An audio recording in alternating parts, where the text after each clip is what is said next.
আর আল্লাহ পাক অনেক কিছু মাফ করে দেন, কিছু কিছু বিষয় আল্লাহ পাক মোটেই পছন্দ করেন।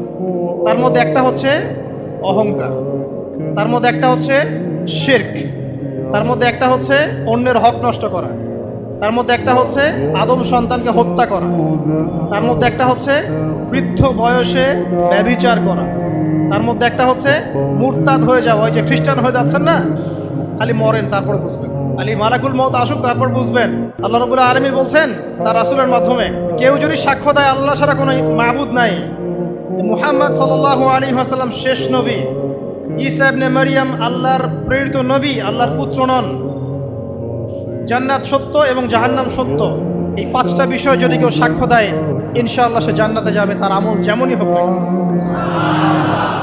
টাকার বিনিময়ে, চাকরির বিনিময়ে, সমাজসেবার নামে আর চিকিৎসার নামে ইমান বিক্রি করে ফেললেন, সুবহানাল্লাহ সুবহানাল্লাহ।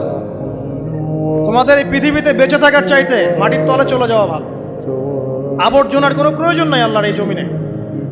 এই মুসলিম উম্মার আবর্জনার কোনো প্রয়োজন নাই।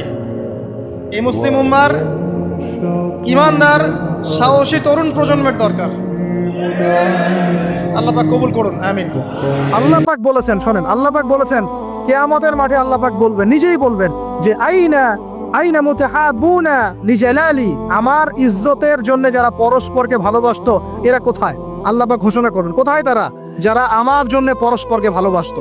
আল্লাহ বলবেন আলিয়াউমা, আজকে আযিল্লুহুম, আমি ওদেরকে ছায়া দিব, ফি জিল্লি, আমার আরশের ছায়ায়। বলেন সুবহানাল্লাহ। ইয়াউমা লা জিল্লা ইল্লা জিল্লি, যেদিন আমার এই আরশের ছায়া ছাড়া অন্য কোনো ছায়া থাকবে না। মানে কিয়ামতের মাঠে আল্লাহর আরশের ছায়ায় ছায়া পাবে কারা?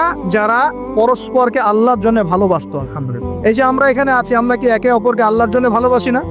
আমি কি আপনাদেরকে চিনি? আপনারা কি আমাকে চিনেন? এই যে আপনারা আলেমন আমাদেরকে ভালোবাসেন, ইসলামকে ভালোবাসেন, কিসের জন্য বাসেন? আল্লাহর জন্য। এই আল্লাহর জন্য যারা পরস্পরকে মহব্বত করে, আল্লাহ পাক তাদেরকে আরশের ছায়ায় ছায়া দিবেন ইনশাআল্লাহ। আরো একটা নেকি আছে, বলবো?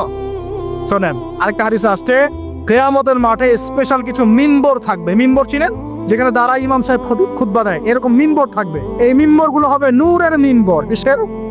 নূর মানে কি? আলো, আলো, আলো, নূরের মিম্বর থাকবে। ওই কিয়ামতের মাঠে কি আলো থাকবে? এমনিতে মাঠটা তো অন্ধকার। ওই অন্ধকার মাঠে নূরের মিম্বর আল্লাহ পাক দিবেন কাদেরকে? যারা পরস্পরকে এই আল্লাহর জন্য মহব্বত করত। আর নবীগণ, শহীদগণ